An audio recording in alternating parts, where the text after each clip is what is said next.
Au commencement était la parole, et la parole, et la parole, et la parole, Christ. Radio Parole Vie, la radio qui donne la vie à travers la parole. Mbote Shalom, chers auditeurs de la radio Parole Vie. Papa, maman, les besoins na 4 coins au monde entier. Et vous savez la confiance. Vous pouvez savoir attention à bino. Vous partagez à Radio Parole Vie. C'est que Jésus Christ en Nazareth, Nzamba solo pe abomo, passa la binongolu pe bolam. Merci papa, merci maman. Le 8 Ozaki na le sambo na biso à intercession internationale des familles. Paiwa puis ma tête les a tellement belé. Pourquoi? Parce qu'il y a eu tant de délivrance et de témoignages na 4e émission.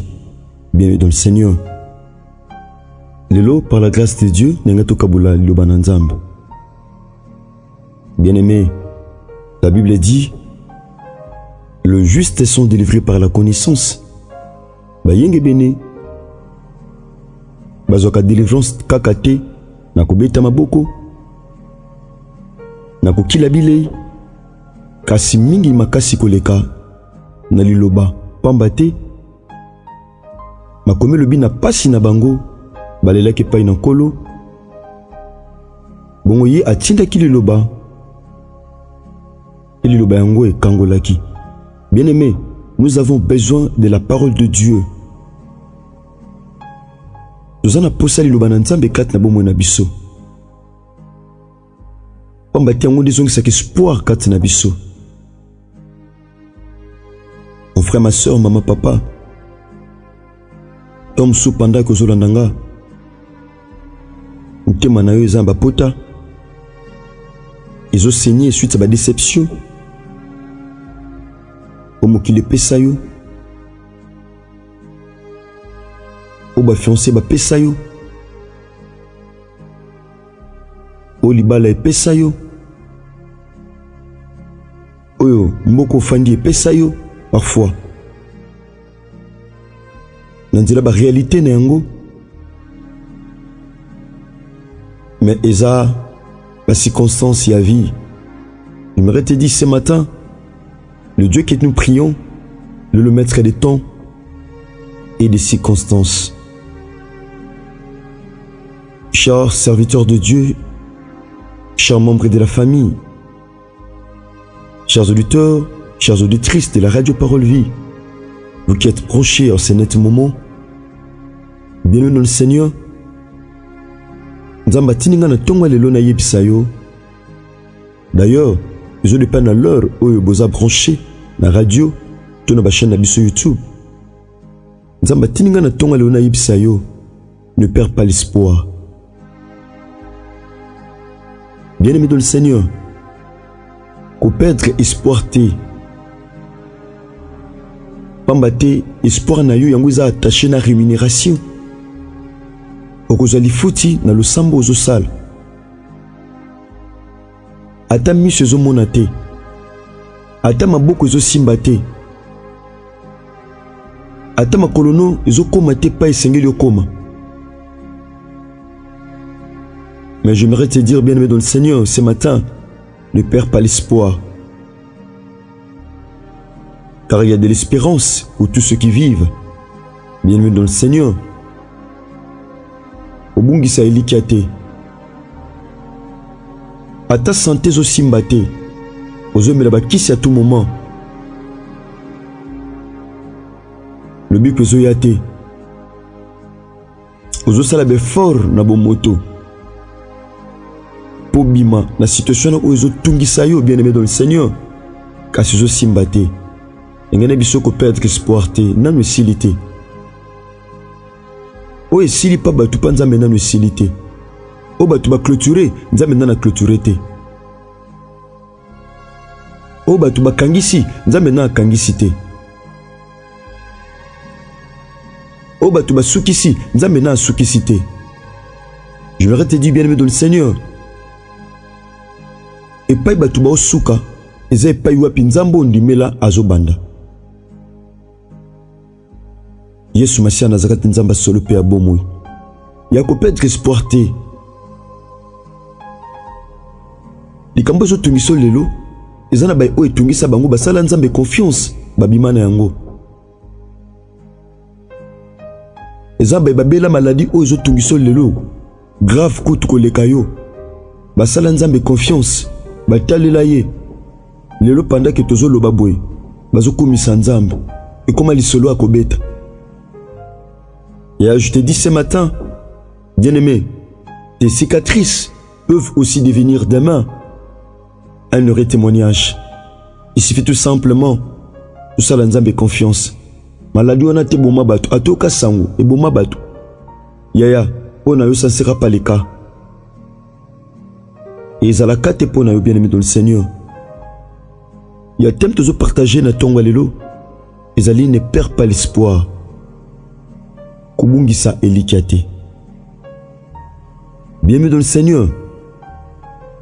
Désespoir eza arme. Yaba incrédule. Eza arme yaba pagano. Eza arme yaba raté. Un enfant de Dieu doit avoir l'espoir.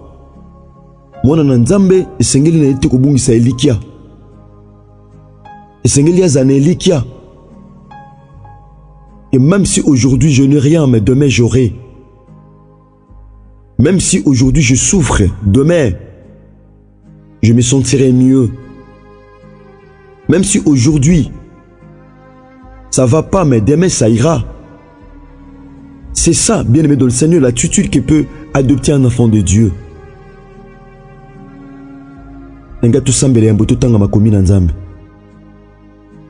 Seigneur, nous te disons merci. Il est écrit dans leur détresse, ils crièrent à toi, et tu leur envoyas ta parole, et ta parole guérit. C'est la parole qui avait guéri, délivré dans le passé, que ce soit la même parole capable de délivrer, de guérir dans le présent tout comme dans le futur. Nous sanctifions ces moments par ton sang précieux et au nom puissant et glorieux, grand vainqueur de Golgotha qui est Seigneur Jésus-Christ de Nazareth, et nous avons ainsi prié et déclaré. Amen. Bien-aimé dans le Seigneur, Zoloba ne perd pas l'espoir. Espoir ezali force ya mona na Nzambe. Nenga totanga makomi na Nzambe juste à une portion de l'écriture. Bien-aimé, nous lisons rapidement la parole de Dieu. Nous lisons le livre de Genèse, chapitre 15, du 1er au 2e verset. Écoutez ceci. Après ces événements, la parole de l'Éternel fut adressée à Abraham dans une vision. Il dit, Abraham, ne crains point, je suis ton bouclier et ta récompense sera très grande. Awa Nzamba zobisa Abraham. Olenta ma promesse ou apese que pas en Abraham. Mais j'aimerais te dire ce matin que tu as des promesses. Ozana bilaka o Nzamba salayo. Mais zobisa yo moko te bilaka o Nzamba salayo ekoleka inaperçu. Moko te bilaka Nzamba salayo bien-aimé. Ekozaka loko le champion na bomo enu talango ka boy te. Bilaka o Nzamba salayo ekokokisama. Awa Nzamba zoloba na sima bevenema oyo nyonso ya kozanga mwana epai na Abraham. Bien-aimé dans le Seigneur, kondima parfois koningana, mais Nzamba alobi na ye Abraham na kata vision abi kobange loko te. Ne crains rien, ne crains point. Kobanga maladi wana te ozo boma batu na famille. Kobanga pandémie wana te ozo tungisa mokili. Kobanga mikakatano wana te. Kobanga bandelo te batila batu na famille. Kobanga humiliation te ozo na kati ya famille. Mutu salama te po abanga kasi mutu salama en réalité po yenda bangisa. O salama te po obanga. Mais en réalité, bien-aimé dans le Seigneur, au salamande poyo obangisa. Nzamba bisi Abraham kobanga te. Abraham ya tongo lelo ezo dépend parfois na l'heure aux abrochés aux Olanda biso. Abraham o nazo tia ezayo mon frère, ezayo ma sœur. Nzamba tininga na tongo lelo na yebisa yo kobanga te. Ne crains point. Kobanga te soki mokete, c'est ça le message que Dieu me dit de te dire. Kobanga te. Parce que kobanga elongolaka espoir. Kobanga ememaka désespoir. Kobanga elongolaka mutu confiance epai na Nzambe. Longola mutu même confiance epai na ye moko. Mutu akozana difficulté à croire que le sambo na ye eko déclencher miracle. Que le sambo na ye eko sala quelque chose, c'est ça. C'est la peur. Nzambe abisi Abraham. Abi ne crains point. Je suis ton bouclier. Naza bouclier na yo.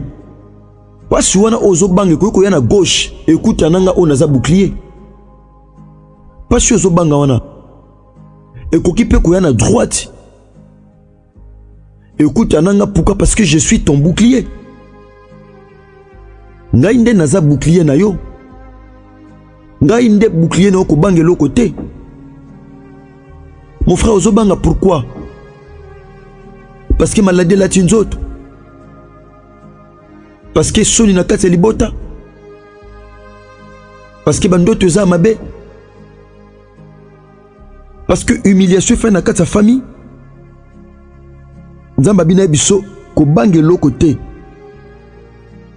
Et ta récompense sera très grande. Bien-aimé, Elikia et Futaka. Kondima et Futaka. Le sambo et Futaka. Surtout le samba Kondima. D'ailleurs, la Bible dit dans Jacques que la prière de la foi sauvera le malade. Le samba Kondima, bien aimé, la prière de la foi nous paye. La prière de la foi nous sauve, bien aimé dans le Seigneur. Le samba Kondima. Le Futaka. Le samba Kondima. Et Bikisaka. Le samba Kondima, bien aimé dans le Seigneur. Et Mimaka espoir. Cher bien aimé dans le Seigneur. Abili Futino Kozala Munene. Quand kataka pongi na butu bwe. Quand on partage matéa, il y a Radio Parole Vie. Bien-aimé, je te dis ce matin, ta récompense sera très grande. C'est Dieu qui me dit, yakoye bisongo na tongwa lelo. Nzamba ko futa yo, atikala na nyonga mutute. Akofuta yo santé. Akofuta yo posa mutema na yo. Akofuta yo kimia. Akofuta yo bien-aimé dans le Seigneur. Ozali besoin na yo. Sengelo zalandango. Papa, maman, Nzamba suki wana te. Tango yebisi Abraham. Écoutez. Abraham azagi déjà désespéré. Nzamba lingaka pesa malobe espoir et pas en Abraham, chers auditeurs de la Radio Parole Vie. Chers téléspectateurs, il y a RK Pro TV, DLF TV 2, Chiffre 9 TV. Bien-aimé dans le Seigneur. Nzamba tininga na tongwa leona yebiso bien-aimé. Li futino e kozala munene. Na verset 2. Abraham répondit. Seigneur éternel, que me donneras-tu? Yahweh Nzambe nini ngoko pesanga? Abraham n'a moto azaki na moi possibilité. Abraham n'a moto azaki na moi bozui. Mais atuni Nzambe motuna abi opesanga nini? Mais c'est que j'aimais bien aimé dans le Seigneur. Je m'en vais sans enfant. Abi ngayo na ko mobange. Makasi na nzoto esili. Elikia esili. Na oke na kokufa. Mais passe nanga na mutema eza que na okufa sans mwana. Alléluia. Na okufa sans espoir. Na okufa sans eloko ya mutuya. Parfois si tu pressens ta mort, oso pressentir liwana yo. C'était aussi le cas pour Abraham. Abi je m'en vais. Abi na komo bangé. Makasi ezate na nzoto. Na okufa sans espoir. Na okufa sans mwana. Na okufa na maladie oyo. Na okufa na pasi oyo. Na okufa na piège oyo. Na okufa na kati ya libulu oyo. Na okufa na kolela oyo. Na okufa na mikakatano oyo. Abi na okufa. Abraham, il était lui-même en train de déclarer sa mort. Abraham, Abi, je m'en vais sans enfant. Alors, il promesse au Salakinga, n'a gardé qu'espoir. Mais espoir n'a pas elembi. Ngaya nazoki na kokufa na tiki mwana te. Nzambo lakaki ngai mwana. Olakaki nga mokitani postérité. Mais lelo ngai yo Abraham na komi mobange na nuni. Nazo kufa sa mwana. Non ki na kokufa. Abraham abakisi. Abi oh. Abi je m'en vais sans enfant. Et l'héritier de ma maison, c'est Eliezer de Damas. Habita la mutotika na babien na ngai. Eza Eliezer. Mutotika na ndaku na nga. Eliezer. Mutozoba mapangu na nga. Eliezer. Mutozoba babien na nga nyonso. Eliezer. En d'autres termes, il voulait dire Seigneur, tu m'as déçu. Tu m'avais promis une postérité. Seigneur, jusqu'à là, nako mubange na oke na kokufa. Na moni le côté. Mon frère, ma soeur, j'aimerais te dire, même si misu non ne moni le côté, ma boko na ne simbité, mais au monde. Et zana nzambo soit sali promesse. Il a kana suka se kokisamaka. Pamba te maluba suka e ko utana ye. Lisungi no ya suka e ko utana Yesu Masia Nazareth. Nenge musena nzambe ma mystère yembe kupula auti ko yemba na nzembo na biso akosala. Bien-aimé dans le Seigneur, lisungi ya suka ya vina yo ezo utate pa chef na musala. Ezo utate na ba relation na yo. Mais ezo uta pa Yesu Masia Nazareth. Pourquoi? Parce que c'est lui qui est le secours, qui ne manque jamais dans la détresse. Yende azali sungi wezanga kate na tango na pasi. Abi Seigneur, nazo kufa sans mwana. Bana bazate. Abi bongo Eliezer ya Damas ndi akozala héritier ya babia nanga. Écoutez, Abraham dit, voici, tu m'as pas donné de postérité.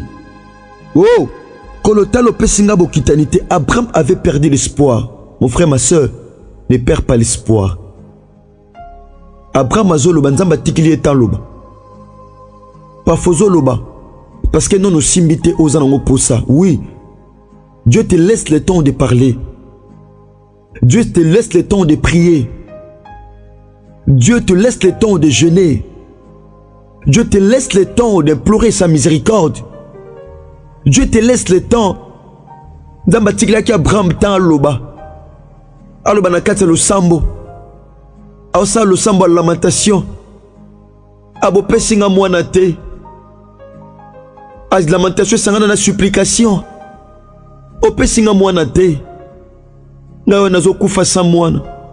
Nazo kufa likia ezate. Le sakoli o pesa kinga.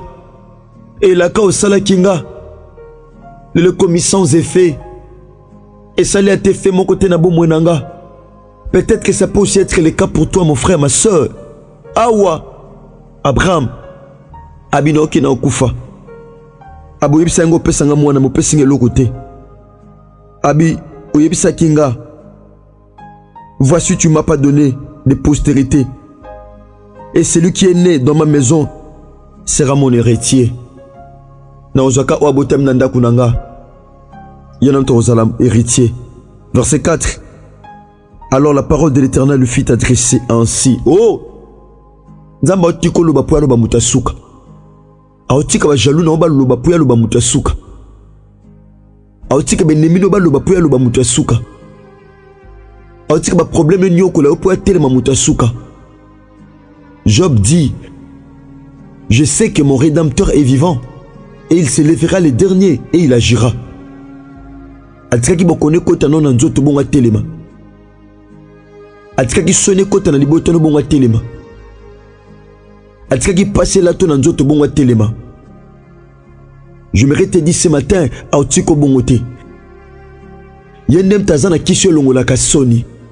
Yendazana kisho longola ka maladie. Azana kisho ekata ka bandelo. C'est lui, c'est Jésus-Christ de Nazareth, le seul Dieu, l'unique grand vainqueur de Golgotha. Ne perds pas l'espoir. Attendons nos suites au Seigneur Lozwa. Attendons nos simbito au Seigneur le Simba. Mais qu'on perdre espoir. Bienvenue dans le Seigneur. Ce qui est Jésus-Christ en Nazareth, sa maison guérité. Donc continue le lobby avec ce même thème. Ne perds pas l'espoir.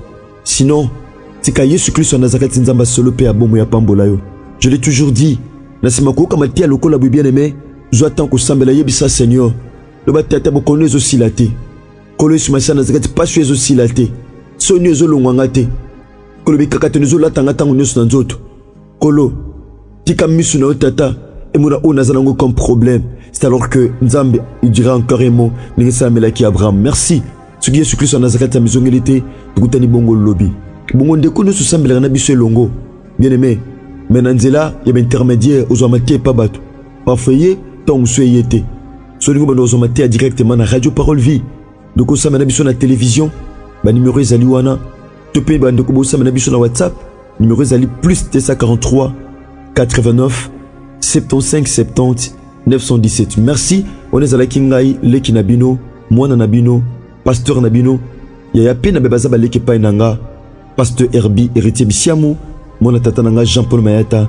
Pasteur de la foi. Je dis un grand merci à toute la grande famille, la Radio Parole Vie, particulièrement ingénieur Chris Kundenga, puis ingénieur Jexa Pemba. Merci. Ceux qui collent à mes ongles étaient tout côté bongo lobby, mes crédits na numéro 6 casino, c'est qu'à Yesu Christ en Nazareth, Nzamba solo pe à Bomoy, à Pambolabino. Merci. Que Dieu bénisse. Au commencement, était la parole, et la parole, et la parole, et la parole, Christ. Radio Parole Vie, la radio qui donne la vie, à travers la parole.